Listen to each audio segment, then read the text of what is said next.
Hi. Own car driving செக்டர்லேருந்து நான் சுந்தருங்க. இப்போ நம்ம லாஸ்ட் டைம் வந்து கீழ வந்து பெடல்ல வந்து எப்படி நம்ம பிரஸ் பண்ணணும், கிளட்சுடைய ஒர்க் என்ன, கிளட்சோட பெனிஃபிட்ஸ் என்னன்றத எல்லாம் பார்த்தோம். இன்னைக்கு நம்ம என்ன பார்க்க போறோம்னா, பிரேக் நம்ம எதுக்காக யூஸ் பண்ண போறோம்?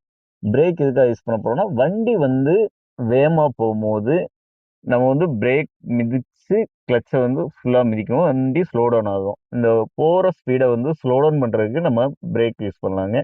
எமர்ஜென்சிக்கு வந்து சடனா ஏதோ ஒரு ஆப்ஜெக்ட் யாரோ ஒருத்தன் குறுக்க வந்துட்டாங்க. அந்த மாரி டயத்துல நம்ம என்ன பண்ணணும், ஃபுல் பிரேக் மிதிக்கும்போது கிளட்ச மிதிச்சு ஃபுல் பிரேக் மிதிச்சமாகும். வண்டி வந்து சடனா வந்து பிரேக் ஆயிடுங்க. இப்ப நல்ல ஸ்பீடா போம்போது, நீங்க கேட்கலாம் நல்ல ஸ்பீடா போம்போது கிளட்ச மிதிக்கணுமா, பிரேக் மிதிக்கணுமான்னு கேட்பீங்க. நல்ல ஸ்பீடா போம்போது, ஃபர்ஸ்ட் பிரேக் அப்ளை பண்ணிட்டு கிளட்ச மிதிச்சீங்களாகும், வண்டி ஆஃப் ஆகாம நின்றுங்க.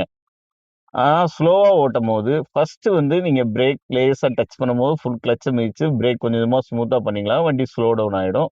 பிரேக் மட்டும் ரிலீஸ் பண்ணிட்டு, கிளட்ச் கண்ட்ரோல்லயே நம்ம மூவ் பண்ணலாங்க. அதெல்லாம் வந்து நம்ம ஃபர்தரா வந்து கியர் பொசிஷன்லாம் நம்ம டிரைவிங்ல வந்து, நம்ம ரோட் சைட்ல வந்து அது எல்லாமே நம்ம பார்த்துக்கலாங்க. ஓகேங்களா? ஓகே. Thank you.